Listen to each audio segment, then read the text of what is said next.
Assalamu alaikum. Welcome to AFM pre-September 2025 mock exam, as you can see here.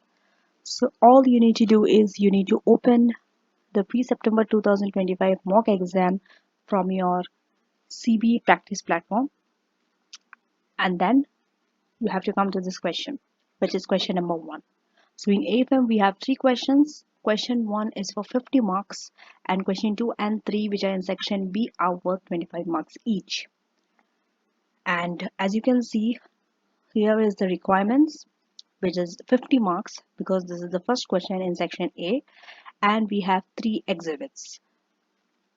So mostly if you see the pattern of the past paper, your question number 1 is often on accusation or reorganization. Okay, mostly accusation question comes in section 1. So what does this show?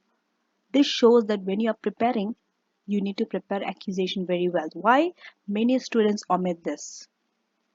Okay, that should not be the case, because you are going to throw a very valuable marks if you are not well prepared for accusation. Most students, they prepare for net present value and exchange rate, but let me tell you, net present value and exchange rate also comes, but they come as a 25 marks question. So you should be equally good in accusation as well. So looking the word accusation, this question 50 marks is on your accusation. That is section C of your AFM syllabus. AFM syllabus is divided into 5 parts, right? As you all know, A to E. Section A is basically all your financial management, how does it function and all, how the dividend policy works, investment policy, finance policy. Then section B is your net present value, all your investment appraisal techniques. Section C, acquisition and merger. Section D, reorganization, and section E is your risk management, your interest rate and exchange rate. So this question, I'm not going to, how I'm going to do this is I'm not going to read word by word. Okay, so when you come to this question, make sure that you have gone through the paper very well, all your question 1, 2 and 3. So I'm assuming you have gone through the question. Okay, so that's why it saves a lot of time, and I'm going to do the calculation first, and then I'm going to take you through the theory answers. I'm not going to write the discussion questions, by the way, because if I sit and start typing, it is not a value addition to you. It's going to waste a lot of time. As you can all see, answer scripts are there. I'm going to take you through the answer script and I will tell you how to structure your answer. Okay, the tips and techniques there itself as we go through the answer. This is for the theory part. Discussion question I'm talking about, I'm going to take you through. But the numerics that we have to do, I'm going to do it from scratch, because you need to know how to do it. Okay, so the way I tackled AFM, as most of you know, and if you don't know, by the way, that I'm an AFM prize winner. I have been during my time. So there are some techniques I'm going to tell you on how to be a pro in answering your AFM answers and also manage your time. Okay, so that is, always do your calculation first and write the discussion part later. But wherever discussion questions are not related to your calculation, it's your choice whether you want to do it or not. Normally, I do the calculation part first. Why? Because it takes a lot of time. And even if I get my calculations incorrect the first attempt, at least have some time to correct it. But discussion part, there is not much to check, not much to calculate. You can just write it. Okay. But calculation has so many workings in it. Okay. So that's why, and calculation often takes more time than writing. And I'm going to take you through to show you that AFM is not only about calculation as many students used to think. It is divided 50-50. 50% calculation, 50% discussion questions. So you have to be able to write as well if you want to pass AFM. Okay. So there are some tools. Let me first take you through the tools. If you are giving a paper for the first time, because some of you might be giving first time on a CB platform, if you have got the 9 paper examination and you have straight away came to AFM. So first let me take you through the tools. Okay. So this is your scratch pad. You can open it and you can write all your notes and all. Okay. Gone were the days when you used to have when you used to demand papers from your examiner, rough notes where you write. But now you have your scratch pad. Remember, your scratch pad, you can write anything on it. It will not be marked. It is only for your rough working. Then we have symbol. This is mostly related for your currency in the exchange rate. And also if you have to convert your net present value. If you're having an international transaction investment, if you have to convert anything in your net present calculation, you might need these currencies that time. Okay, we have pounds, dollar, euro, yen, and peso.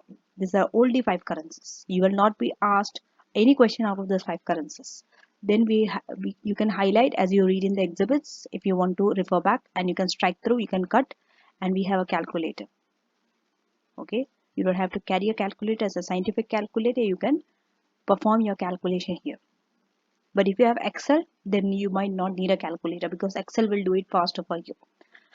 So these are the 3 exhibits. Always start with the requirement first. Okay, this is the first. This is for any paper, not for AFM. Before I go to my exhibits in detail, I need to know what I'm looking for in the exhibits, right? So you have the 2 options, word processor and spreadsheet. In spreadsheet, I'll be doing calculations. In word processor, I'll be typing my answer. And some questions needs both spreadsheet and word processor. There you have to refer. Okay, so let us go through this. Just skim through.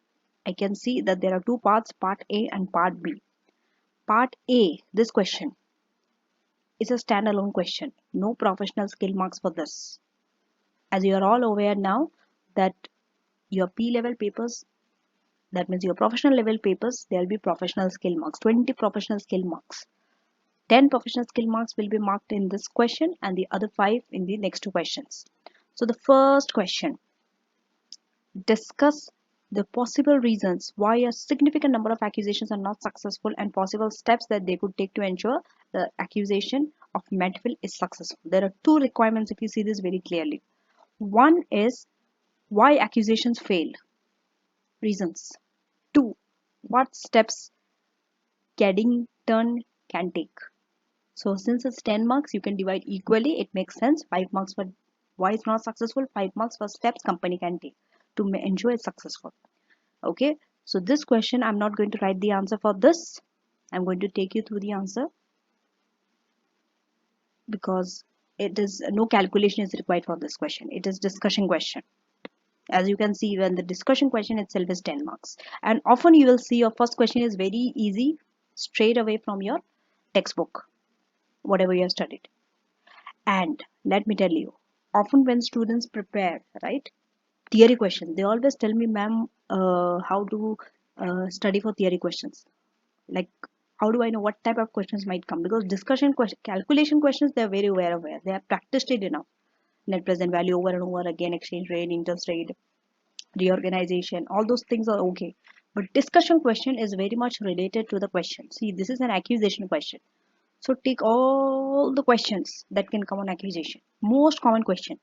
Mark 5 top 10 questions. That's how you study. So one of the questions which is very frequently asked is why accusations fail.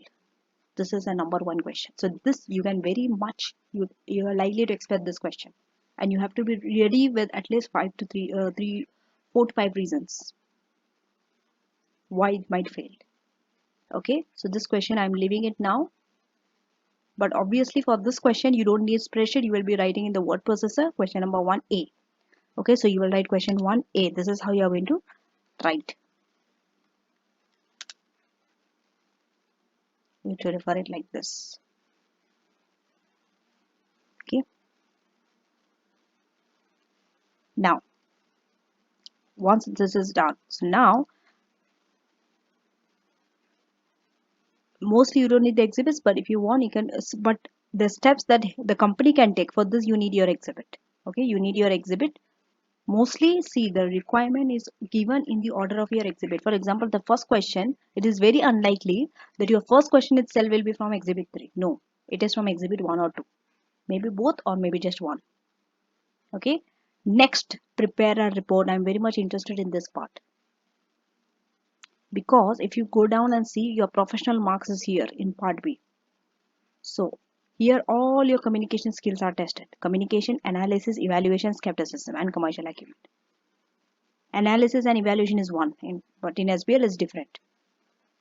So communication is how are you writing it as a report? Are you writing it in a proper format? Are you writing proper subheading, heading, paragraph? Are you writing the correct tone? To whom you are presenting? Who are your audience? All those things. Analysis, how do you analyze? Okay. Then skepticism, are you challenging any of the estimates that is made, any of the assumptions that is made? And commercial acumen. How, for example, are you aware of a certain knowledge of a particular industry? If you're giving any recommendation, it is feasible. Okay, things like that. So now there are 5 parts to this report. 5 parts. First part, an estimate of the current value of the Medfield share and the expected total additional value resulting from the acquisition. Mostly if you prepare acquisition question, these questions are very common. Okay, see acquisition, if you have gone through acquisition, my acquisition lecture, acquisition, the company can be valued by various method. They can ask any method, cash based, income based, asset based. So you have to see in your question what type of information is given to you in the exhibit based on that. Okay, so here you have to find the current value and also and expected total. There are 2 things you have to do, and this is a calculation, 7 marks. Then you have to estimate the number of K share exchanged for M share in the share for share offer.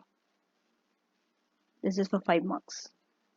They have not given you 2 for 5, 1 to 1. You have to identify how many shares they have given up to purchase the share.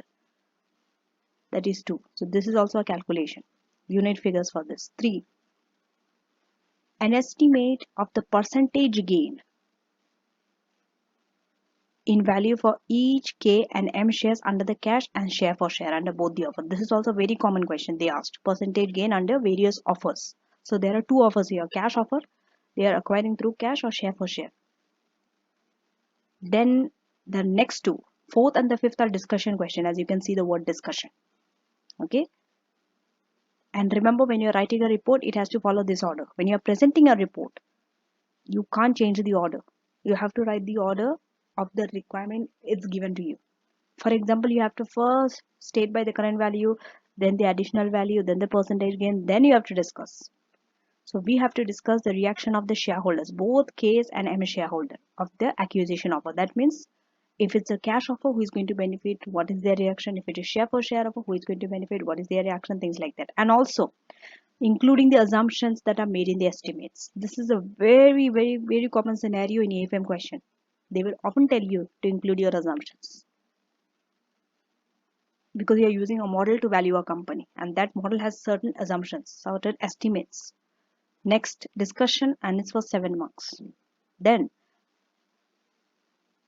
discussion of implications of reducing dividend. So K is thinking of reducing dividend in order to acquire M for cash payment. See, they need cash to acquire M's share. If they do not, if they pay that in dividend, they will not be able to purchase.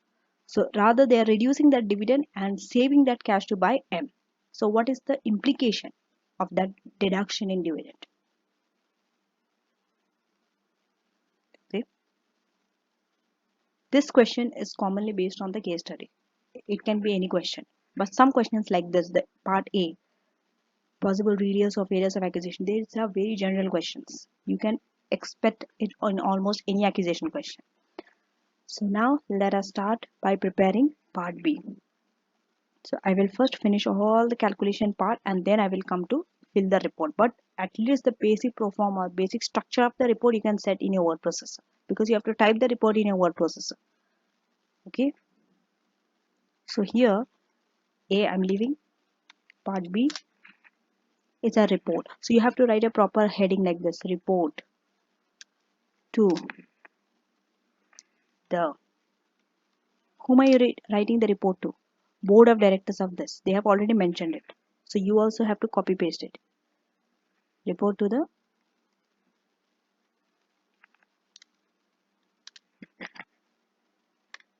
board of directors.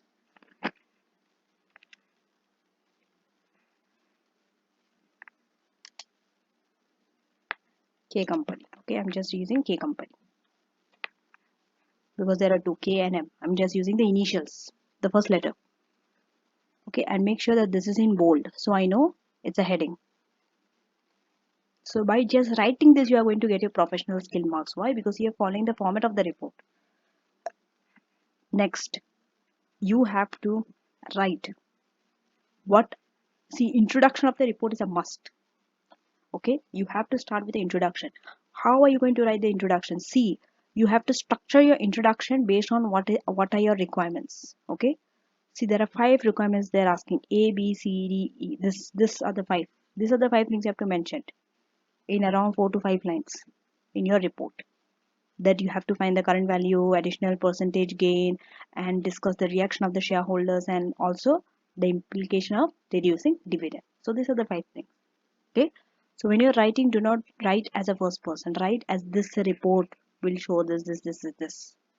So your starting line is this report, and then dot, you will fill in the blank based on your uh, exhibits, but which is from your requirement itself you will get this. So all these things, see, if you do all these things, what happens, this saves a lot of time. You don't have to waste so much of time going through the exhibits and wasting time. This straight away you can, just by looking at the requirements, straight away you can write all this, because this saves a lot of time. Okay, so this report considers the estimated impact. So all these things you are writing from your this thing. Okay, but you are writing it from where? The place is your requirement. You can structure the sentence however the way you like.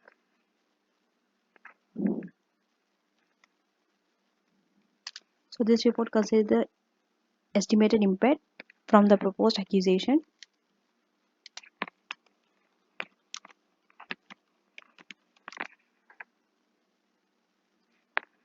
of Metfield M company to both company shareholders.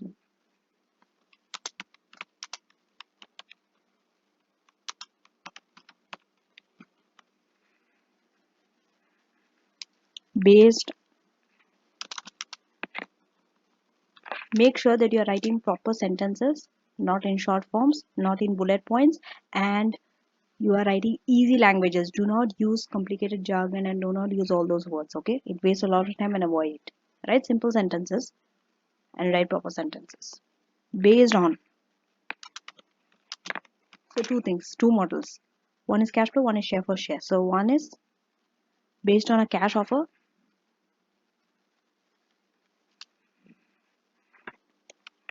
and on. So no matter whatever the question is, always from your requirement, you can pick up the introduction of your report. That is the place where you have to get your introduction, share for share offer. And try to avoid spelling mistakes, because it shows you are unprofessional. And also grammatically, you have to be correct. It also discusses, or you can write it further discusses, the possible reaction of shareholders.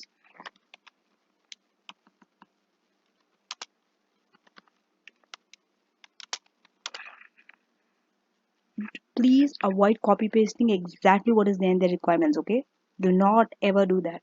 You have to write in your own words.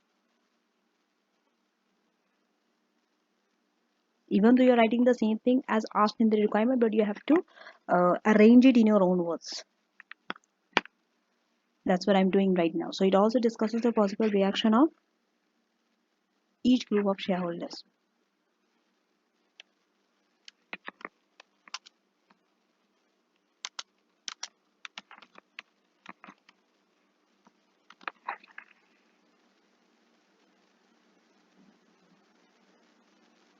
To the two offers.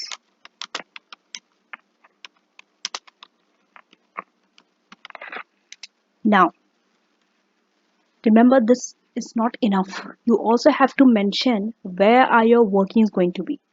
That in case of a certain working calculation, where you have to refer to.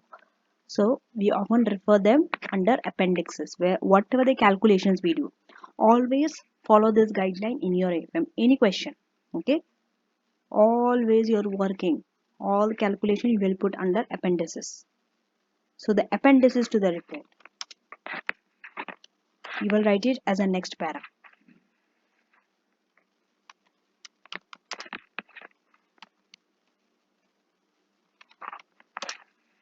The appendices to the report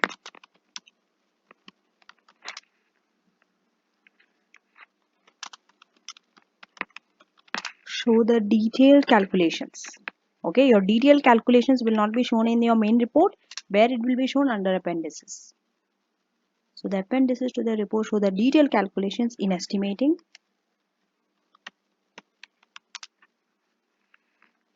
the equity,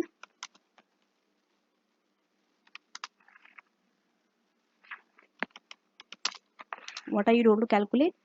In estimating the equity value of M company,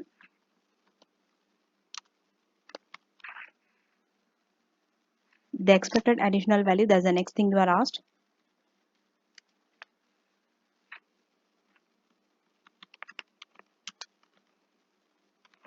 The expected additional value resulting from acquisition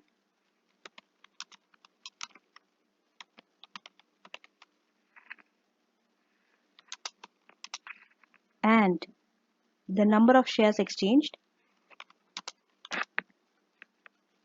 This is also from your requirement only you are answering. They have asked you to calculate all those things, okay? So the number of shares exchanged in the case of which offer? Cash or share for share offer? Share for share offer. In the case of share for share offer.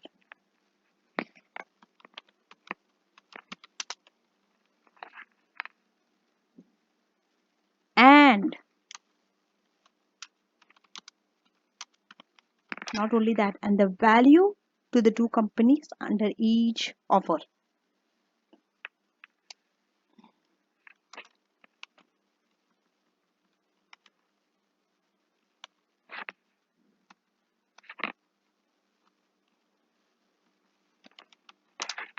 See, you have to actually type this answer and see your speed with the time. Are you able to finish this in within the time or not? Since it's a 50 marks question, if you go by 1.8 minutes, you have to answer this question in within 90 minutes, 1 hour and 30 minutes. Okay, if that's the first question you're attempting. So the first 1 hour 30 minutes you have to finish this question.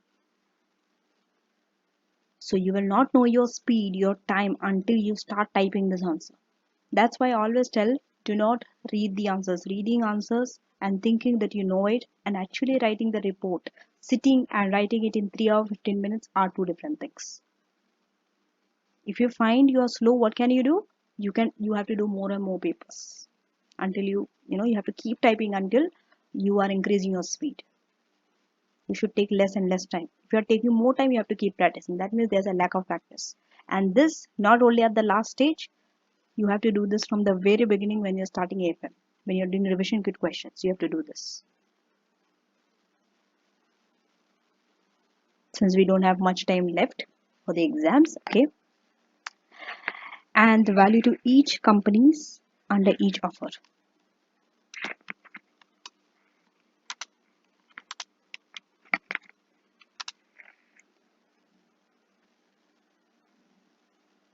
So they also asked you about the dividend, right?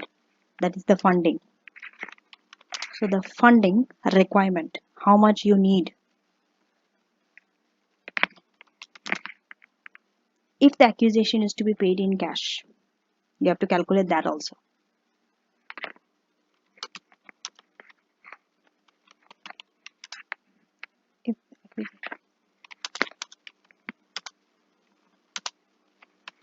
If the acquisition is to be paid foreign cash is also calculated.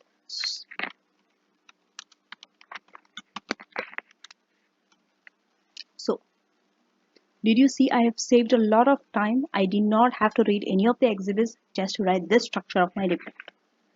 Okay, but after this I have to go through my exhibits. Then Remember whatever you have calculated, all your workings you don't have to put, but at least the answer for to each first part, second part, third part as a summary you have to put in your table, in your report. Okay, so we'll write it under a subheading summary. You always have to follow this layout for any AFM papers. Okay, so summary of results. If you follow this structure, you can never go wrong. You will always get your marks, professional skill marks as well as your technical marks. Even if you're short of time, at least make sure that you write the structure of the report so that you get at least your professional skill marks, even if you are not able to complete the report. And with whatever you have written, whatever, start concluding. Even if you have not completed the report entirely, or even if things have gone wrong in your calculation, and if you are seeing the time and if you are running short of time, do not go back and try to correct. It's a very common mistakes done by AFM students. What you have to do is you have to go ahead and with that incorrect thing that you have done, go on and start concluding. If you are lucky enough and if you have some time remaining at the end of the paper, that's after you finish all the three questions, you can always come back and complete the paper, complete the remaining part. Now summary of results from the appendixes. Okay, since it's plural is appendices, if it's one it's appendix. So this I have to bold. Done. Now what did they ask me? The first part, do not write first, second, third. It looks very unprofessional. Okay, do not put I, then 2I, then 3I, the Roman I's. Just straight away you can write estimate. Make sure that these are not in bold. It's only the headings and the subheadings that is in bold. Okay, estimate of the current value.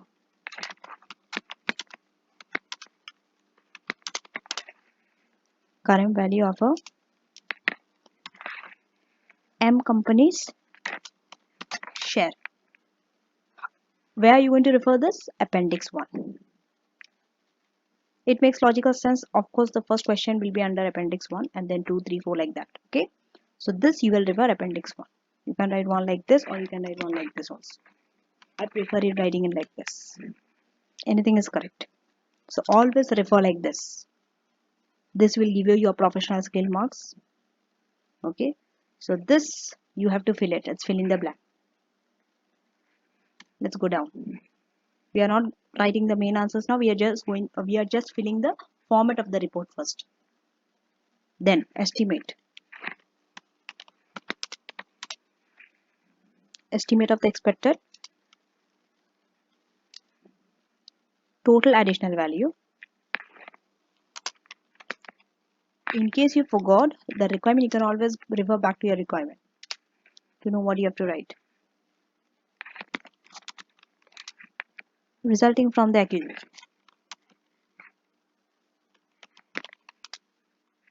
This is under Appendix 2.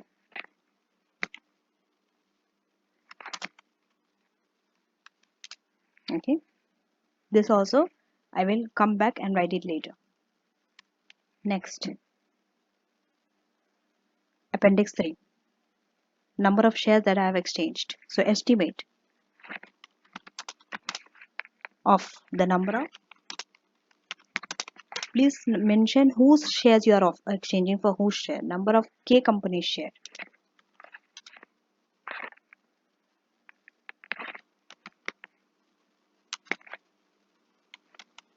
K company shares exchange for M company shares. M companies shares in the share for share.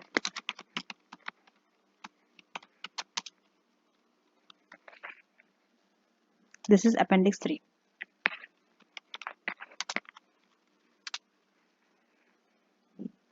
Okay. So this also I have to come back and fill the table. I have to do this working in the Excel. Now there's a format. Okay. Then so to get the percentage gain under both the offers for both the companies. See, there are too many things. When there are too many things and gain or a loss, under various options, better to present your answer in a table format. That's the wise thing you can do. So what I'm going to do is, inside a table here, you need 3 columns, one for description and 3 rows. You have to decide your rows and column. Okay, table. So it's 3 column, 3 rows like this. Okay. Now, what I'm going to write here, estimate the percentage gain, right? So estimate of the percentage gain. You can write like this, percentage gain. You can just show the percentage sign, it is enough. These are all techniques to save time if you do not want to write the full things. So since this is a subheading, this has to be in bold. Okay, you can always increase this. Then K company, M company.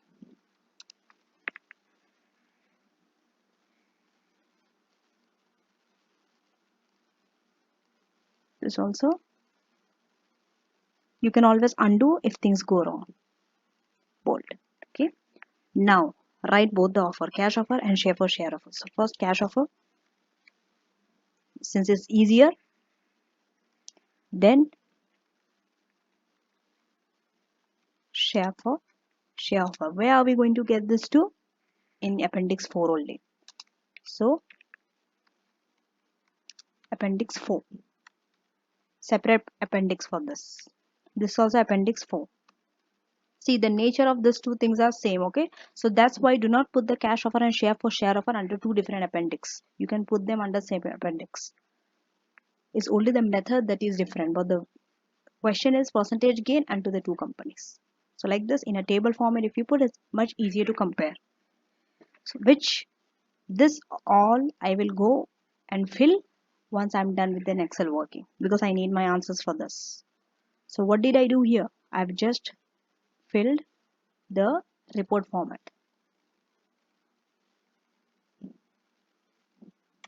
Now I've done. What did they ask me about assumptions? So I have to write an assumptions made as a different subheading. Assumptions made or assumptions done. So all my assumptions. See, for assumptions I do not need my working. Without that also I can do my assumption, provided I know which model I'm using. That only you will know by reading exhibits. So for time being I will keep some space after assumptions. Okay. And then reaction of the, what's the next thing they asked? Reaction of the shareholders. And you should always write in paragraphs. Okay. So here you can write in 2 paragraphs. One is for M company's shareholders, other one is for K company's shareholder. And implications of reduction in dividend. That's the next.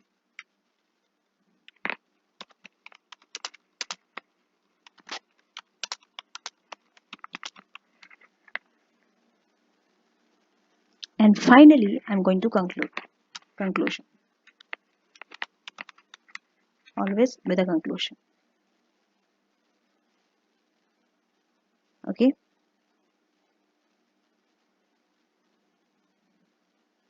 So now, to know the conclusion, you have to do all the workings. Okay. So your conclusion would be what they would offer, which offer, cash or share, and which offer is good for whom. Based on the assumptions that is made, all those things will be explained in the conclusion. These things, reaction of shareholders, implication of reduction in dividends, I will not write. I will just take you through the answer. Also the assumptions made. So this thing, since I have to write, I will just take you through the answer. I'm not going to write here because since it's going to take a lot of time. And finally at the end, after conclusion, you have to write report compiled by the date.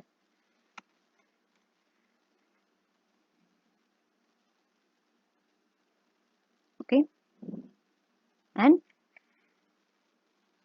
appendices, you can write. Now you can start working in your spreadsheet under appendices.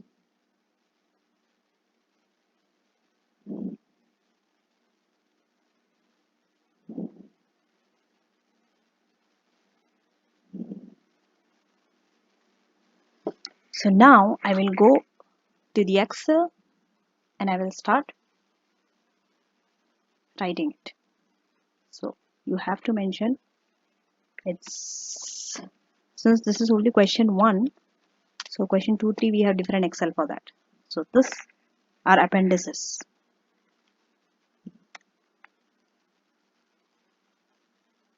Okay, this is bold. Now I'm going to write one appendix of the other. Appendix 1.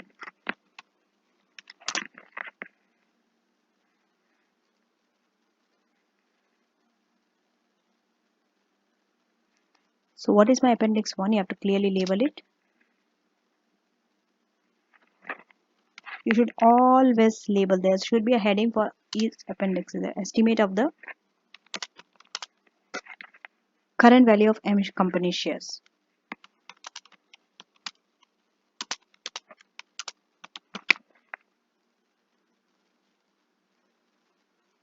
So this is in bold.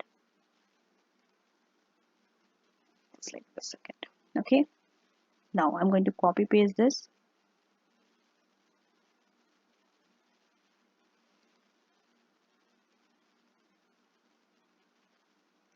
Just extend it and paste.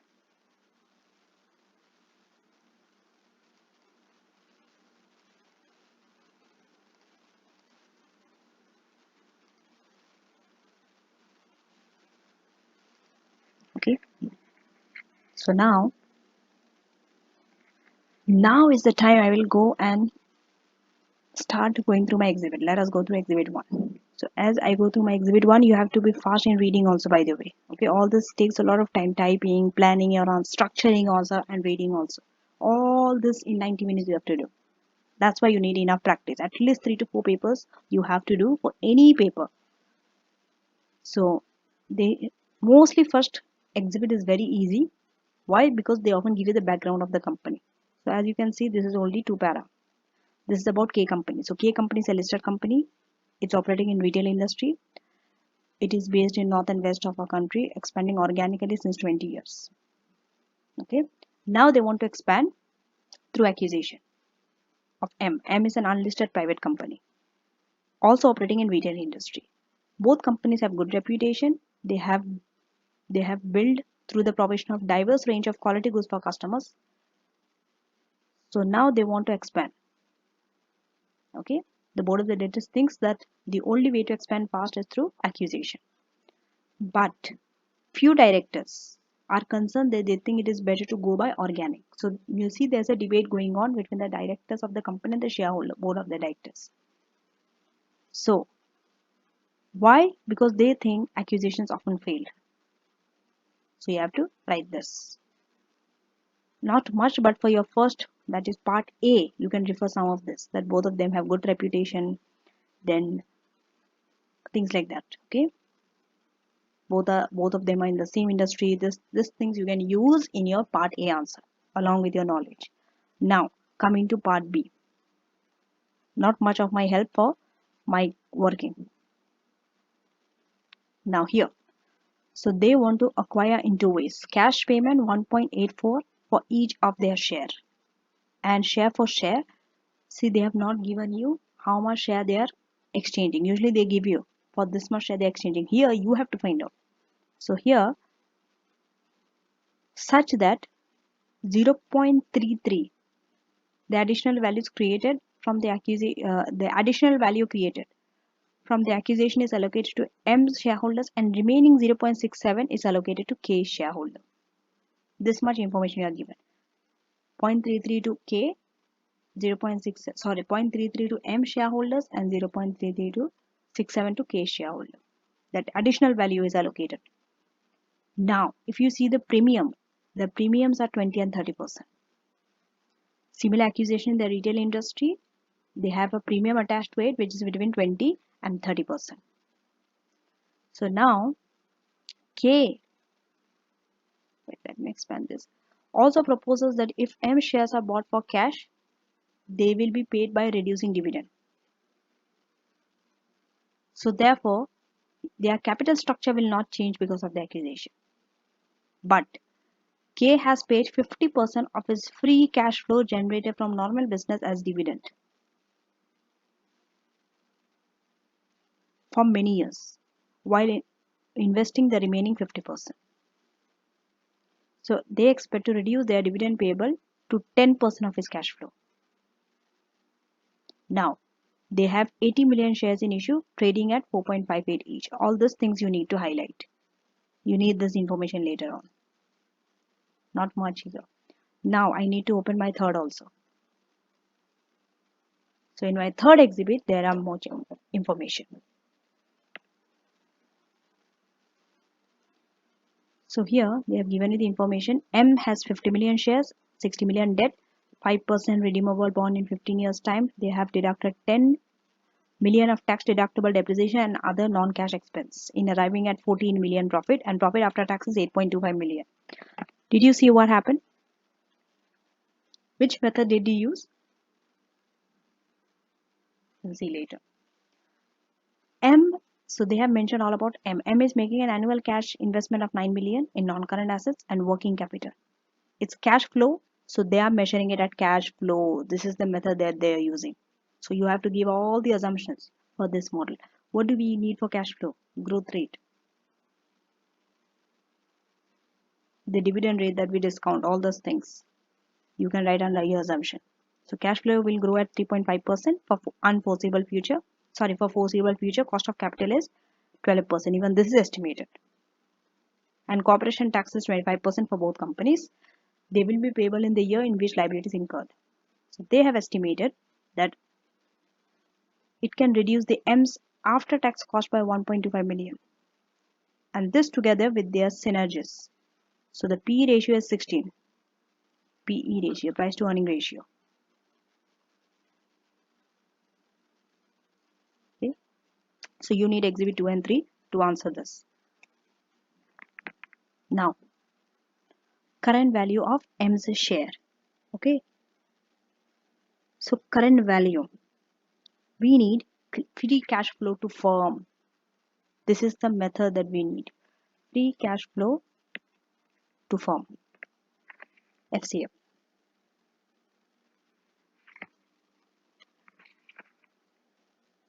FCFE. Because the question is estimate of the current value of the share. So it is FCFE. This is the model that we are using. We are given the information about the cash flow, how much it is growing, all those things. Now you have to adjust. Remember, you are given the profit. You have to bring it into term in cash. Okay. So here I will put the equal sign. You should always write what you are writing. Okay. And in the next column, you will put an equal sign and go here and see your profit is 14 million. This you have to adjust. This profit you have got after you have deducted 10 million tax allowable depreciation. So what do you have to do? And also you have to deduct whatever the cash you have to deduct. So this 10 million you have to add back, and this 9 million investment in cash you have to deduct. And also the corporation tax, which is 25%. This 25% corporation tax is on your profit. That is 14 million. So this also you have to deduct to get your cash flow. Basically you are converting your profit to cash. So here you start with 14 million profit, that's given. You have deducted 10 million, now add back because you are converting it into cash. Deduct your 9 million cash investment in non-current asset and deduct your 14 million profit into 25%. That is your corporation tax you have to deduct, 11.5. So now we are getting the company value.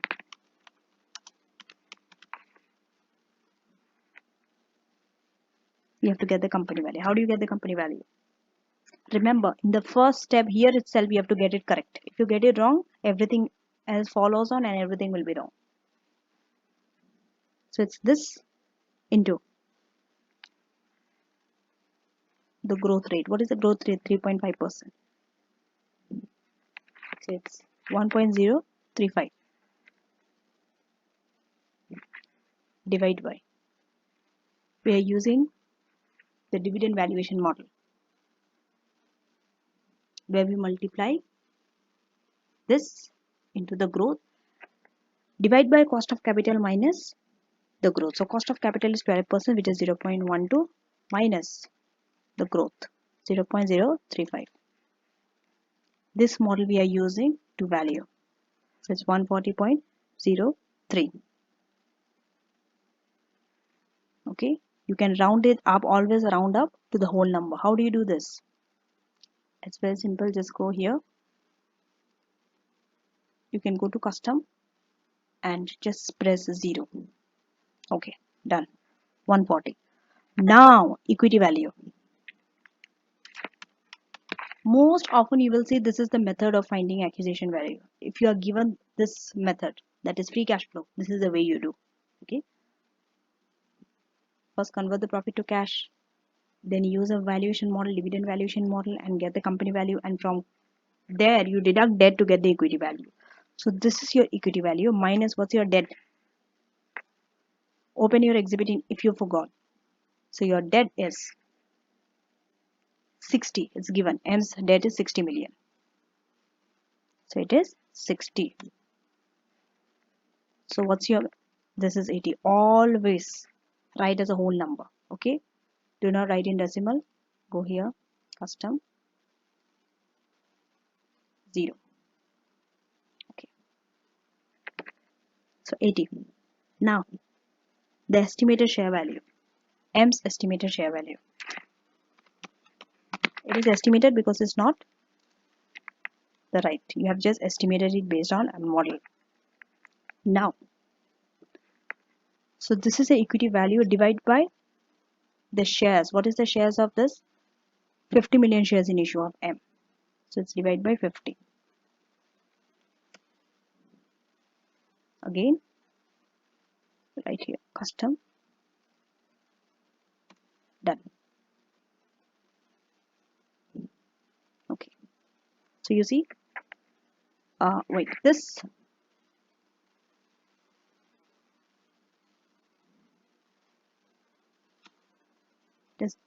divide by 50. So this, if you want, can take it into 2 decimal place. Okay, so it's 1.60. See, when you are taking a share price, this things you can take in 2 decimal places. Okay, so it is 1.6 because you have to convert it with a share price which is already given. If you see here, when they have given you a share price, I think it's in exhibit 2. See, they have given in 2 decimal places that K shares are trading at 4.58. So when you are giving the shares that are trading for M, you have to give in 2 decimal places. It has to be similar. That's why you have to keep it similar. Okay, 2 decimal places. So it's trading at 1.6 per share. You are finding it per share. Okay, done. So now what will I do? Immediately I will go and copy paste this. Copy it to my word processor where I've written the report. Here. Paste. Okay. So it's pasting the whole number, but no.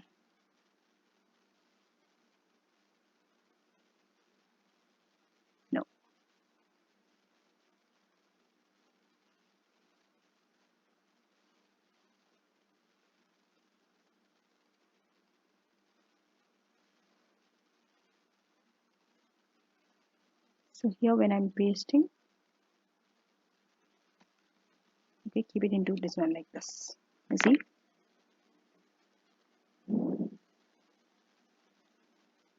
So this is why having a structure of my report helps me like this. You don't have to type again. Okay, but when you're writing it, just write it dollar sign.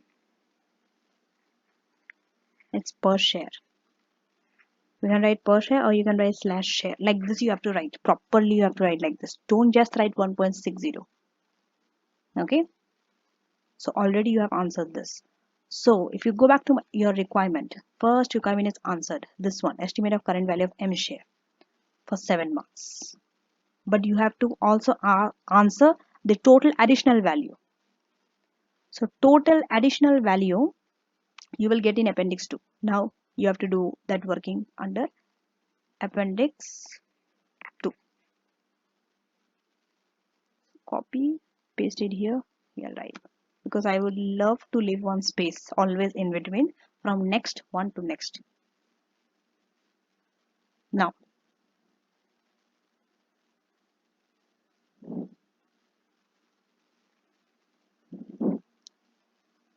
so appendix 2. Appendix 2 is estimate of the expected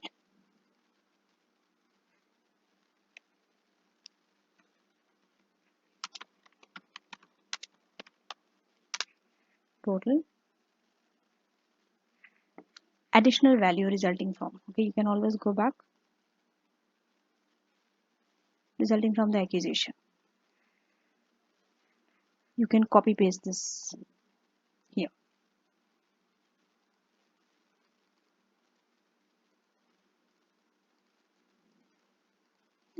Okay, it's not able to copy total additional value.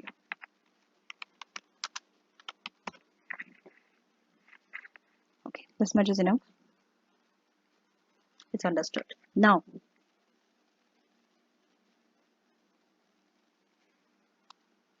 so we'll write M companies, M's after tax. Remember, we are using price earning ratio. We need earnings after tax earnings. Okay, so after tax earnings, you should always know your place of where to start. So after tax earnings, you need all these things are after accusation. Okay,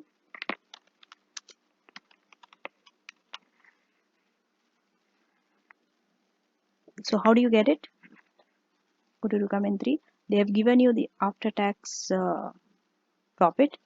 It's 8.25 and the after tax cost is 1.25.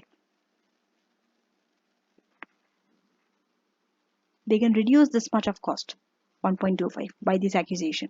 So from 8.25 you have to deduct 1.25.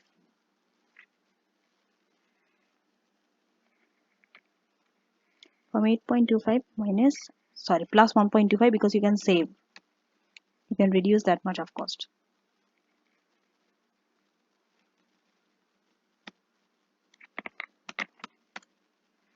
It's 9.5. Now, they have value after accusation.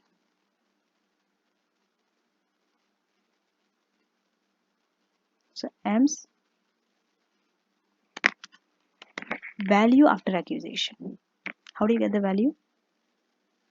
Just take this after tax earnings and multiply it with the PE ratio. That's why you need your after tax earnings, because you have been given the PE ratio. PE ratio is 16. So it's 152. Now, additional value.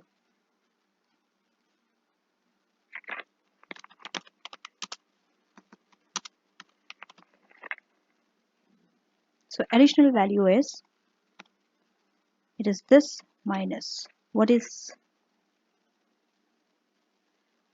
the, so if you go here,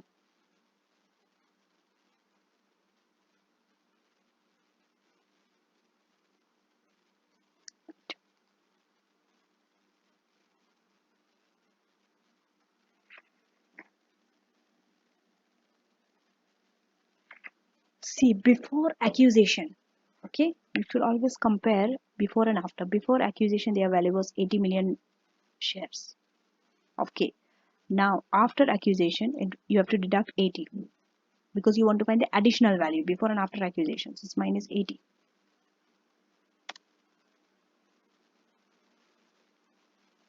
I'm sorry, it's not, I'm sorry, coincidentally that is also 80. It's not that 80, it's this 80 you have to deduct. Okay, so this is the value after accusation. You have already got the value of M's share, that is this 80 from your appendix 1. So this is your additional value after accusation for M. So now we'll round it up. You can go here, custom 0, 72. So 72 is the additional value. Now you can go back to the report and write it there. $72 million. This will copy paste and I will open my Word here. So dollar paste 72 million. Done. You see, I'm just answering one after the other. But having the structure makes it very easy for me. Now, Appendix 3.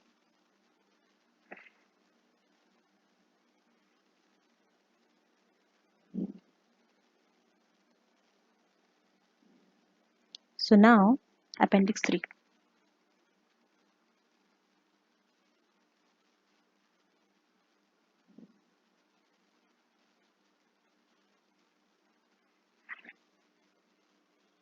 So this is Appendix 3. Appendix 3 is estimate of the share in share for share exchange.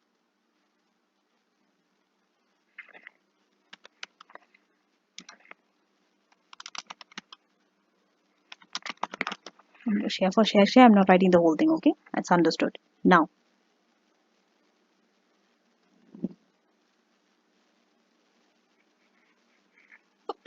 you have to find the K shares and also M shares. So what has been exchanged for what? Okay. This appendix is a bigger one. Okay. It could often be tricky because you might get confused between the two companies. So please, you need to avoid it. Now, so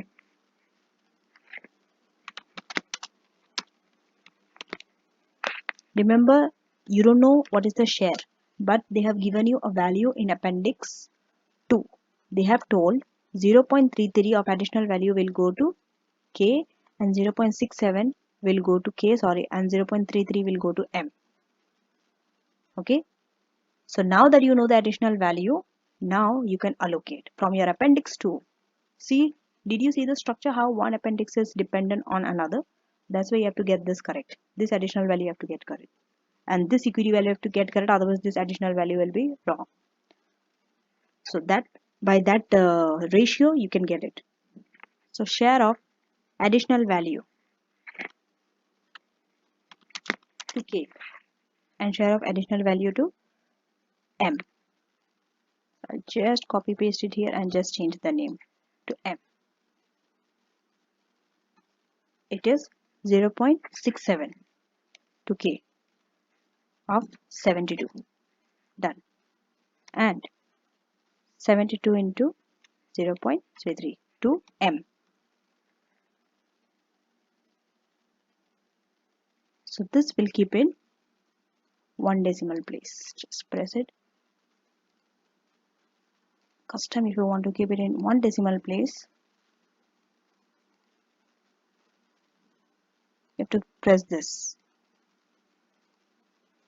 Okay, so it's 48.2 and 23.8. Now you need the current value. K is current value, and also K is estimated value after acquisition. We know about M, but we don't know about K's, so we need that also.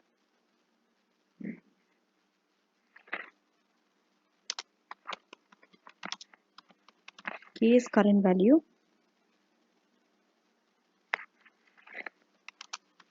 K is value after acquisition. So K is current value. They have already given you in appendix 2 that it is 80 million shares trading at 4.58. So it's 80 into 4.58. This. Now, after acquisition, it is K is this plus the additional value of K, that is this 48.2 from acquisition.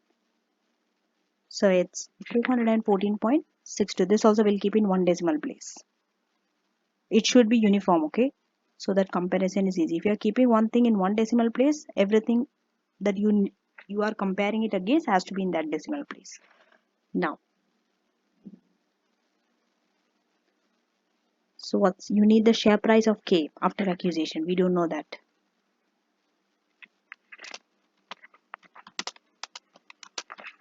Share price before acquisition is 0.4.58 is given, but after acquisition, how do we get it? So since now you know the value, okay, this which is divide by, okay, the value after acquisition of K divide by the number of the shares of K, that is 80 million. That's given. Not this 80 million. This is for M, okay? It's given in exhibit to this 80 million we are talking about. So this we'll keep it in 2 decimal places.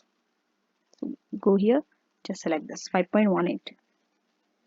Now K share that will be allocated to M.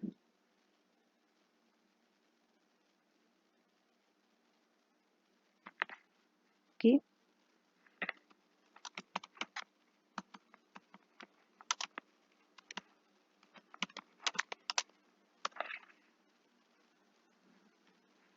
So K is a share that will be allocated to M. Will be how much?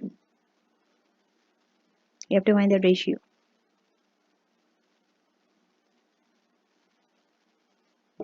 So now we know the share price of K, right? So first find the M's share. Okay. M's share we have already found in exhibit 1 as 80. So it is 80 plus. This is the share price of M. This is after acquisition plus the additional value. This is the current value of M's share. Then we found the additional value, that is 23.8 of M's share, and then we divided it by the share price of K after acquisition, because the target company is M, remember. So it's 20. So 20, if we round it up, it's 20. Okay. And current number of M's share.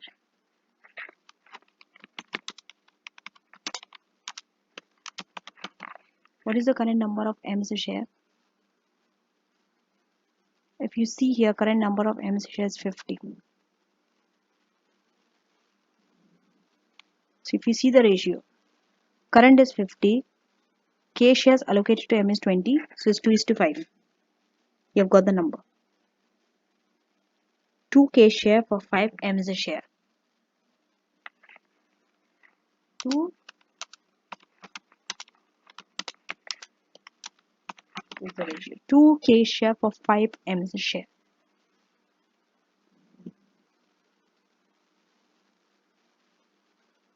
Because currently they are having 50 of M's share.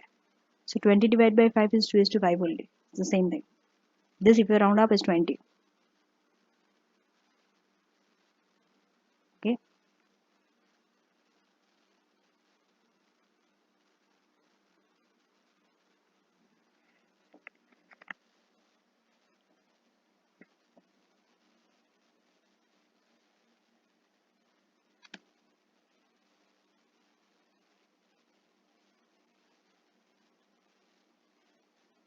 So for every 20 of K share, there will be 50 of M share. That means 2 of K share for every 5 of M's share. Okay. So that you have to go back to your report and write 2:5.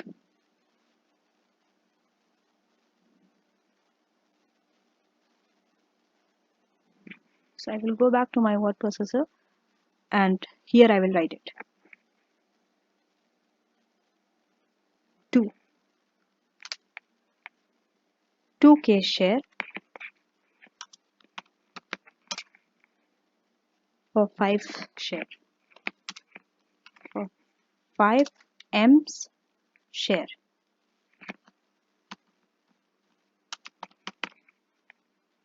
Done. Now I will fill this. Now I have to do Appendix 4.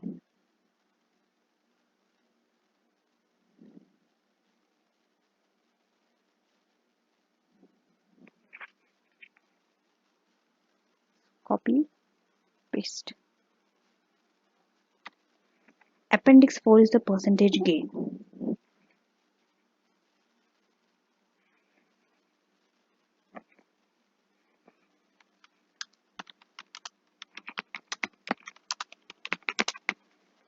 Percentage gain under each method. So first we'll go by cash offer.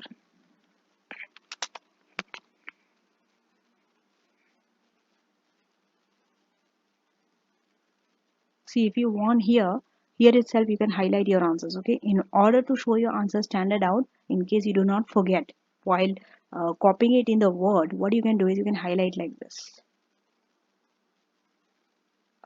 Make sure that is something that it stands out like this.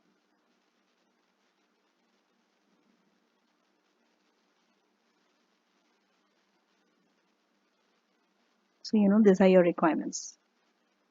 Okay, like this.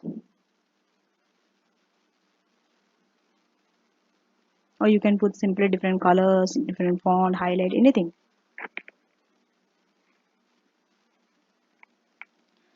Now first, so gain in value, this is for M.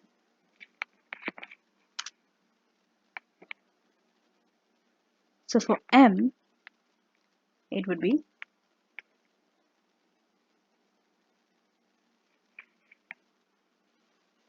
see here we have already found out 1.6, right? 1.60 as M's estimated share value. You need to find out after their acquisition if we go by cash. So for this, go here. So they told if it's cash, it's 1.84. Okay, for each of the M's share. So you have to find the difference. 1.84 minus 1.6 under cash offer. 1.84 minus this, divide by 1.60, not 1.84. It is a lower amount because you are finding the gain.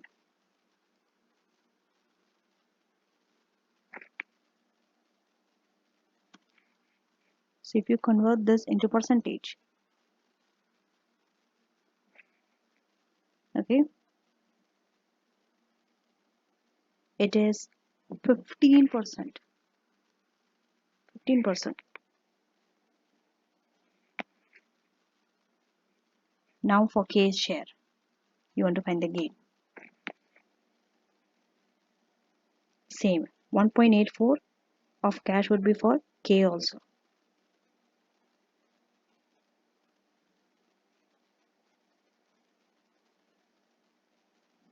But when you find the gain, before we find the proportion percentage, we first have to find the difference for K. It is not straightforward for K the way it was for M. So the proportion of value in dollar that will go to M's share and proportion of value in dollar that will go to K's share. First you have to find for the M's share because it is easier for M's share, even though you want to find for K. We'll keep it here.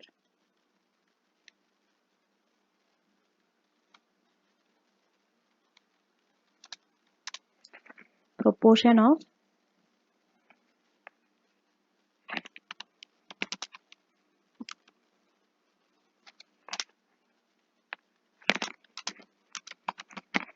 going to M's shareholders.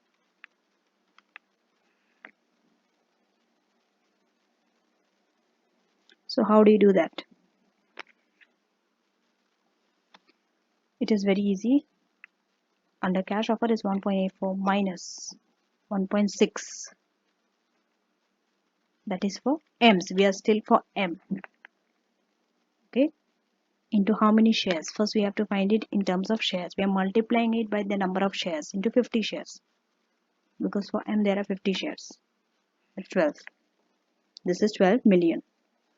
Then proportion of value that will go to K shareholder.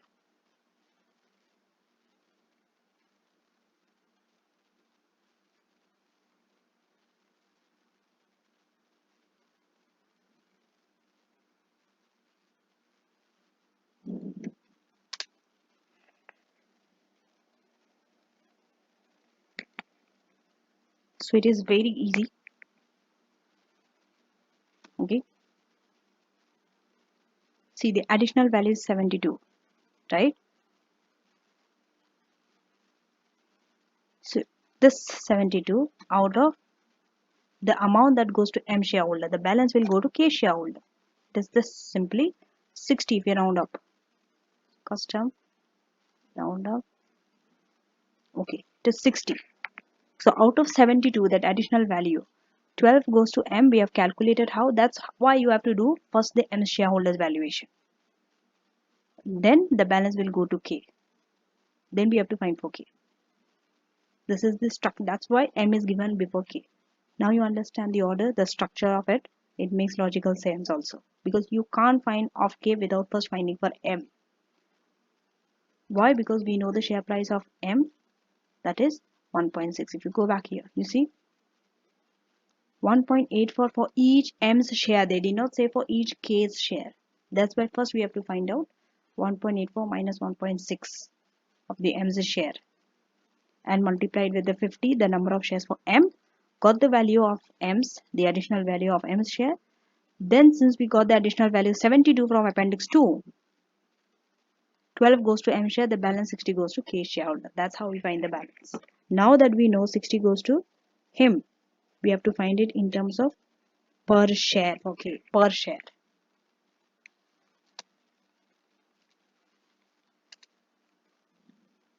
Because if you see for K, this 4.58 is given per share. So under cash offer, we have to see it per share if you have to compare. So now it is 60 divided by the number of shares for K. If you see the number of shares for K, it is 80. It's 80. Okay.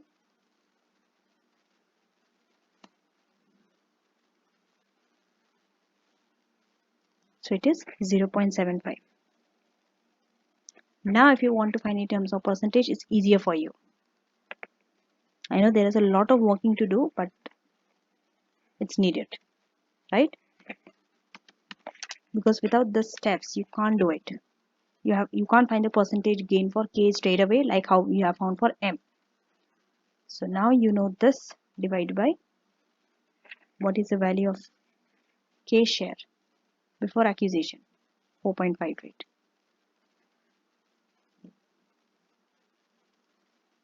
We want to find out in terms of percentage gain of the additional value that goes to each share. That's why we first found the additional value of K, that's 60. See, I will tell you the structure once again. For M, it is very easy. Why? Because M's cash, if you go to Exhibit 2, if you read this, it's 1.8 for each M's share. So 1.84 minus M's share value, that is 1.6 that we have got from Exhibit 1. So we have got the difference, and because we want to find the percentage gain, we have divided it by 1.6 and got the percentage gain, which is 15 for M shareholder under cash offer. But to find for K, it is not easy. We can't just simply take 1.84 and take it with the share value of K shareholder, because we don't know the per share of K after acquisition of the additional value that is created. We only know the share value of K before acquisition, that is 4.58.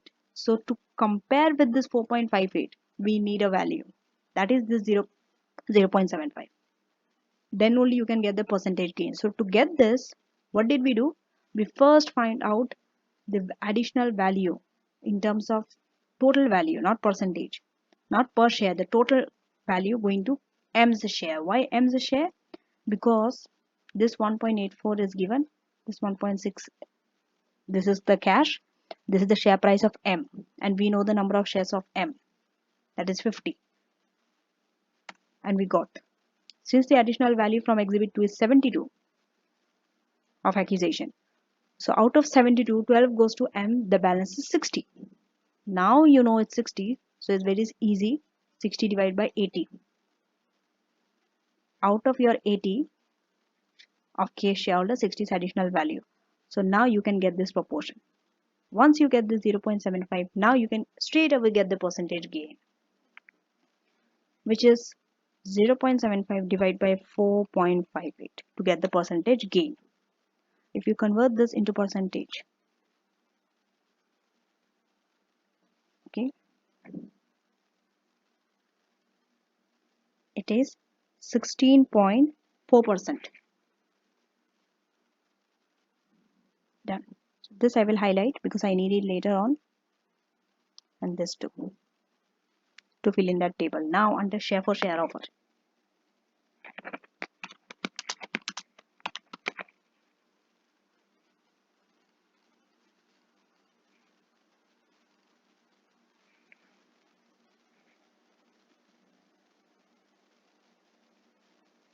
So here M's share. This time when you go, this time it is easier to find K's value percentage gain but not M's, because when you go here, see, share for share exchange, number of M's share are exchanged for number of K share. Okay. So first let us find the gain in value for M. When you want to find the gain in value for M, remember under share for share offer you are giving sum of the shares. Okay, it's 2:5. Do not forget that ratio. So when you go here, you need your previous share price of K after accusation, that is 5.18. Okay, this you will multiply by how many shares you are giving, 20 shares, so that price into 20 minus 1.6 of M share, that is currently you are trading at that, into 50, because currently they have 50 shares. So this is after accusation minus what currently M has, because if you want to find the gain, divide by this, it is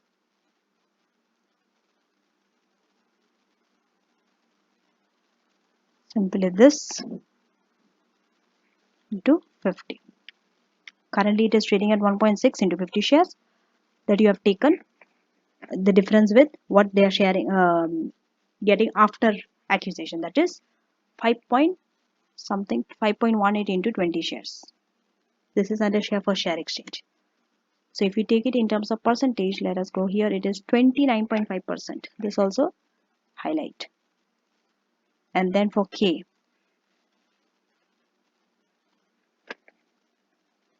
so this value 5.18 is K's share price of K after accusation, 5.18.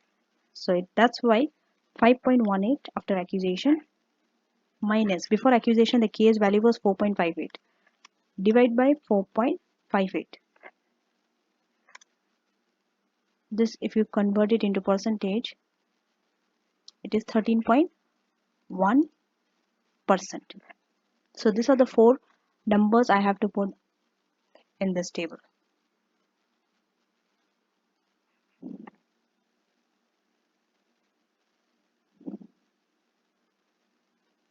So it is 16.4% under cash, and here it's 15%, but 15.0% is easier for comparison. 13.1%.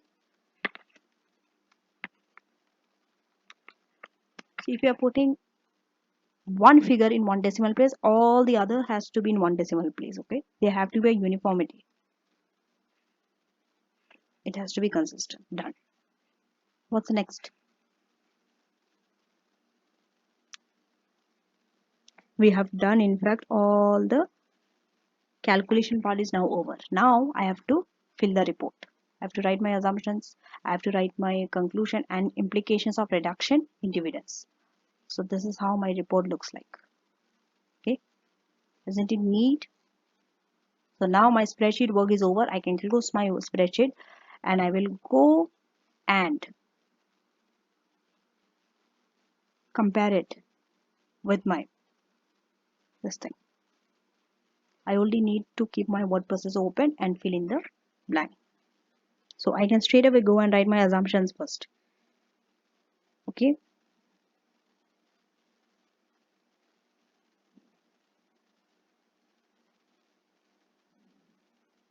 So I'm not going to write the assumptions here, but I will tell you what are the assumptions are. So now let us go through the entire answer.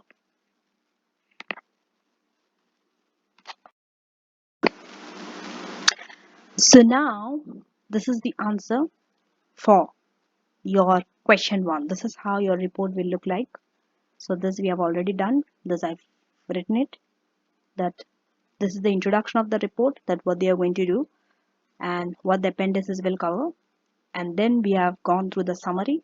So we have got 1.6, 72, 2:5, and then we have completed the table.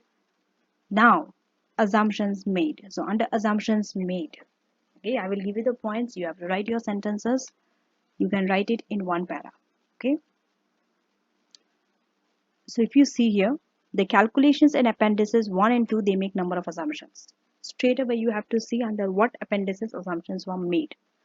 So to calculate in appendix 1, we calculated the share value of M, right? To estimate the share value, we used free cash flow valuation model. You have to write it. Which valuation model you are using? This is the starting of your answer.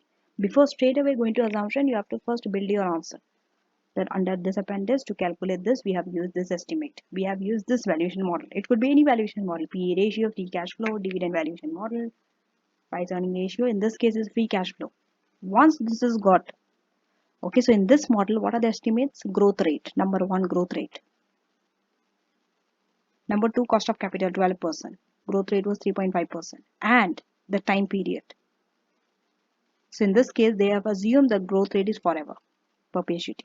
So these 3 are the assumptions. So these 3 have to state in your answer. They all are estimates. Next, for the acquisition offer, that is in appendix 2. We have gone for the acquisition, the synergy related savings, and the PE ratio, that is 16. These are also assumptions. Okay. And also the calculations in the appendices, they do not consider any synergy benefit that is related to K. See, if anything is missing, if any information is not there that should have been there, that also you have to write. This shows your skepticism skill. So you are going to get your professional skill marks like this. Okay. And also they do not consider any impact on his own PE ratio. So because of acquisition, your PE ratio might increase also. We have just taken 16 and we have got the value. So all these are assumptions. Okay. Now coming to the reaction of shareholders. So your assumptions will be based on the model that you have used. Okay. For example, this is in this, it's cost of capital, growth rate, and forever. And also for acquisition, it is your synergy mostly and PE ratio in this case are your assumptions. Now the reaction of the shareholders. So this para is for M's and this para is for K. M is the target company, K is the acquirer company. Okay. So if you go for this, let us go through this table. For M's, share for share offer is preferable because it's higher than 15%, 29.5. And if you see, it is among the premiums also, 20 to 30%. If you see for cash offer, K will benefit from cash offer. That means acquirer company will benefit from cash offer, but the target company M will benefit from share for share. So this you have to write. You have to start by referring that only. Your starting line has to be that, okay, relating to above. because you are following one report. So rather than copy pasting it or rewriting it again here, you can just say that referring to the above table, M's shareholder will opt for share offer because they are going to get a value. And also, if you see 29.5% is between the premium also. If you see it is at the higher end, what is the lower end? 20%. Higher end is 30%. So if you see the share offer gain, that it is in the higher end.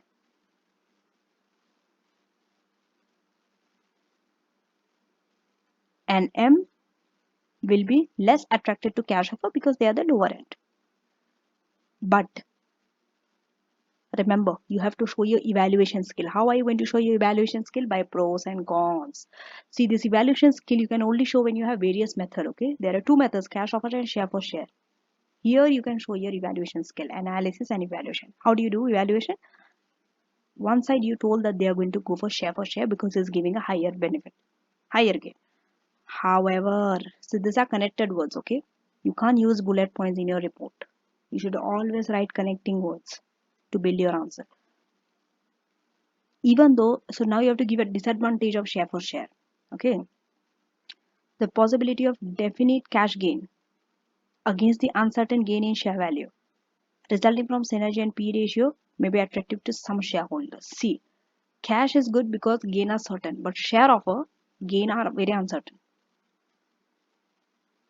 But some shareholders might find that attractive. Okay, so that's why, see, you should always give a possibility. Do not write straight away straight cut conclusion or just do not write one method. They will only go for share. You have to consider other things also.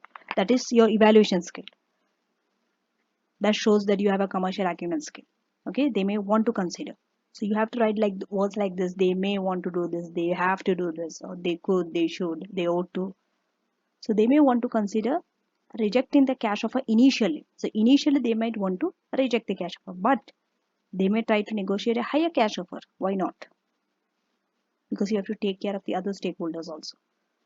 However, K will not be able to increase the cash. See, even if they want to offer higher cash offer, see on the other side, K cannot do that because they have a limited availability of finance. So how beautifully they have pictured everything in one para, right? Next, now we are moving to K. K, on the other hand, they are attracted to cash offer rather than share. But here also you have to give the pros to K of the cash offer and the advantages to K. So this, additionally, if that offer was accepted, they will increase the reputation for Ks. Okay. And the premium, if you see, it is below the industry lower end figure. What is the industry lower end premium? 20%. And if you see the offer for cash, it is 16.4%. It is lower than that. So the share for share also will be acceptable to them. In this case, for K, both might be acceptable. But one thing, if they go for share, it is better for them because they do not have to pay anything in cash. And their funds will be available for alternative investments. So they can consider both the offer. And now, see, you are giving three para. One, you are showing the impact of M. One, you are showing the impact of K. And finally, 2 to 3 lines of conclusion. Okay. How your conclusion looks like in real AFM is like this. So it's possible. You just give a possibility. It's like a range of answers. You do not give clear cut. If you're not sure of giving a clear cut answers, you can give possible answers. So it's possible that lower premium together with a mixed offer of cash and share will be more acceptable to both the set of shareholders. So rather than going for just share for share straight or just cash, you can go for a mixed offer also. That might be acceptable to both shareholders. And this you can be explored further. So this shows two skills, your commercial acumen and your skepticism skill. Now, so we have finished assumptions, reaction, and before we conclude, we have to finish the implications of reduction in dividends, this part. Okay, so you have to talk. Not much thing is given in your case study to talk about these things. So now you have to explain the impact of when the dividends reduce, okay? How they are going to get the fund apart from reduction of dividend. So we are going to talk about the cash payment, because on this only we have to reduce the dividend if we go by the cash payment for the acquisition. So if this is the preferred option, the part will come from the forecast cash, that is from your normal business activity, and this will lead to an 80% reduction in the dividends that is paid and could have implications to K company, that is the acquire company. And so you can talk about M&M theory on dividend policy because we are in the dividend. So this is how you have to link a model to an answer. So they say the theory on dividend policy suggests that the corporate value will not be affected by your dividend policy.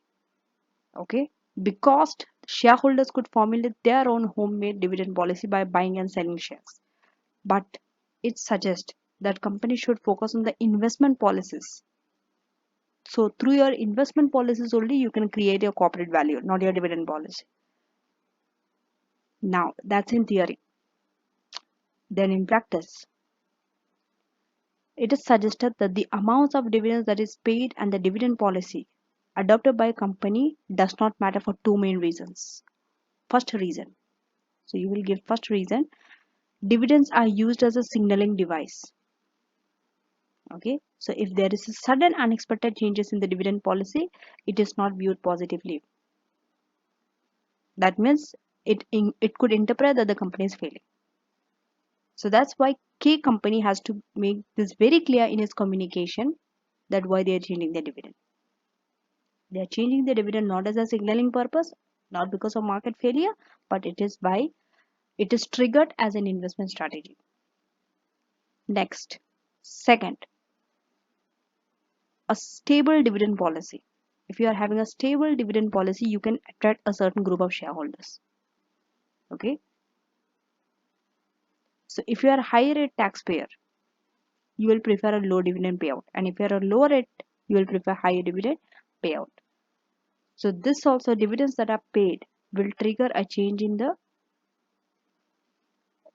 stakeholders of the company, resulting in excessive and positively negative share price volatility.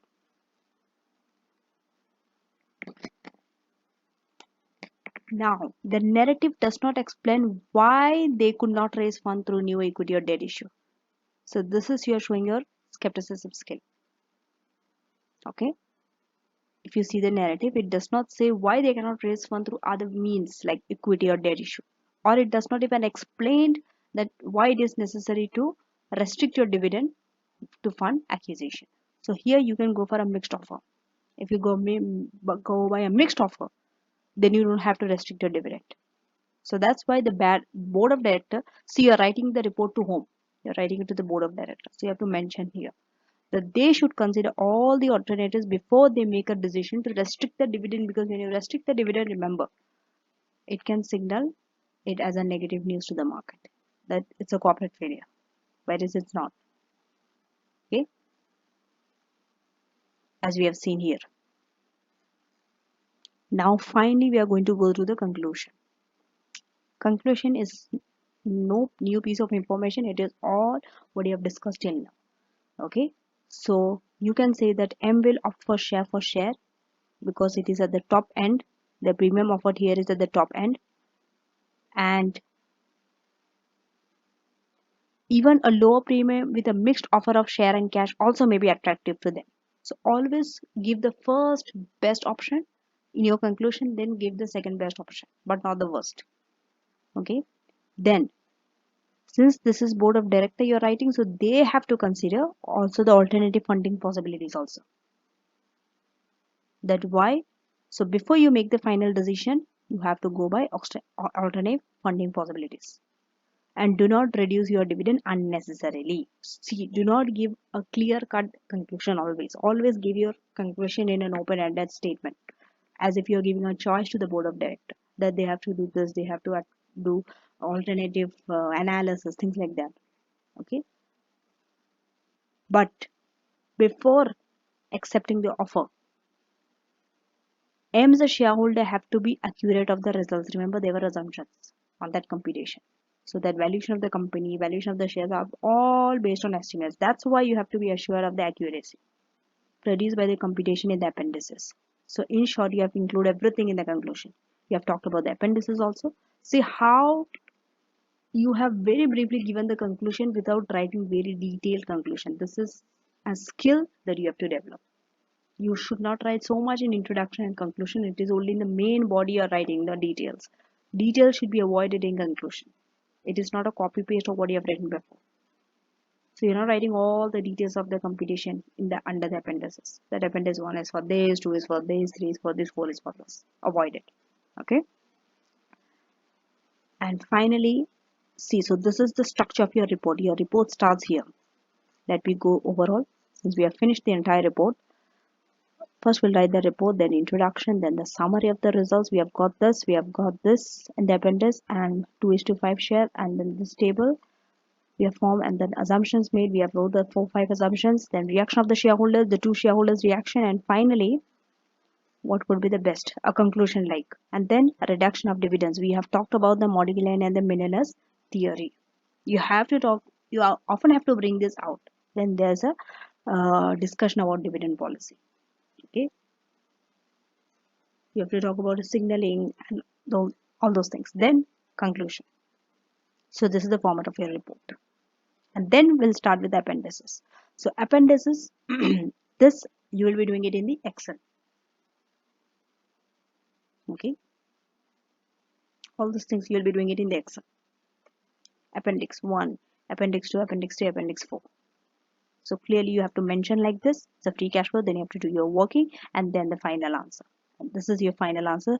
So this you have written in the report. This, then this 2:5, and then finally this table. This 15%, then this 16.4%. See, always your appendices comes at the end after your main report. Okay. So we have finished part B, the entire report, and one more thing that I missed out. I told you that I will go through is section A, reasons for failure. So here there are some reasons. Okay. So there are 3 why accusations are not successful. 3 reasons. First, the accusation may be misguided, and therefore the value could be destroyed. So company has to decide or focus on a business area which may face competition in the future, and there may be some challenges due to some technological advances also. Okay, one reason is that. Second reason, synergy benefit. See, always synergy benefit is one of the reason of failure. So when you're assessing the synergy benefit, you might be over optimistic. Okay, so you can also talk about the other synergies. There are 3 types of synergies: revenue, financial, and cost. You don't have to give detail about that. Okay, also the cost associated, you may underestimate the cost, because there are some costs that is needed for acquisition to go ahead, so you must have underestimated that. And some cost only comes into the picture after the acquisition has taken place. This could be due to poor due diligence process. We can talk about this as well. So here one is excessive price. Because you are so excited to enter into an acquisition, you are paying a heavy price for it. The third reason, management. So you can talk about the culture. The integration process could be poor. Okay, the two management parties are not in align with each other. Their working practices are different. They may have plans which are too rigid. Communication is poor. Okay, so this could destroy the trust and result in some key personnel leaving the target company. And also the culture, you can talk about the culture.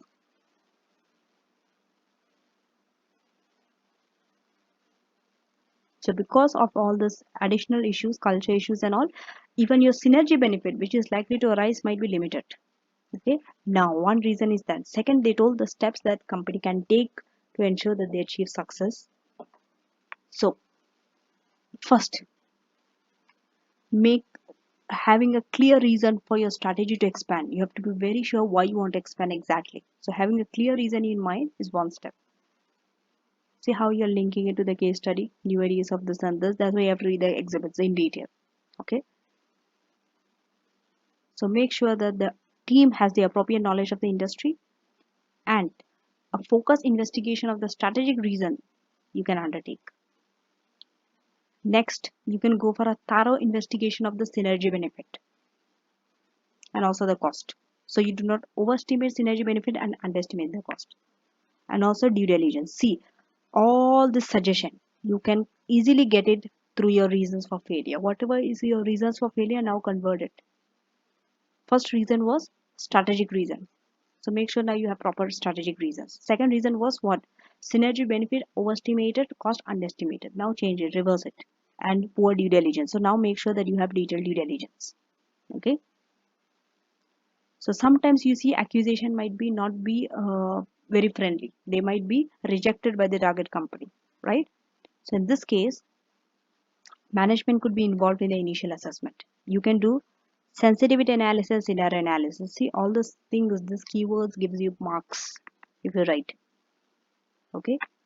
So this will make sure that under different economic conditions, how the competitor will behave in the worst and the best case scenario. It gives a clear range rather than one single figure. So acquisition team, they should have a maximum bid value. They have to make sure that they do not go above that value. Okay, next, the plans. Make sure that you have detailed but very flexible plans, not rigid plans. Okay, that you have to develop, and implementation is quick. So you are having clear communication now. You are making sure that you are listening to the concerns of the management of the target company. You are involving third party who can solve dispute among the two parties. Okay, and also post acquisition audit or review could be done. And what about the corporate cultures? When they are different, you can give them a higher degree of autonomy, that is freedom. And even if this results in synergy benefit, lower synergy benefit initially. Okay, so that's it for this. Now we shall go to question number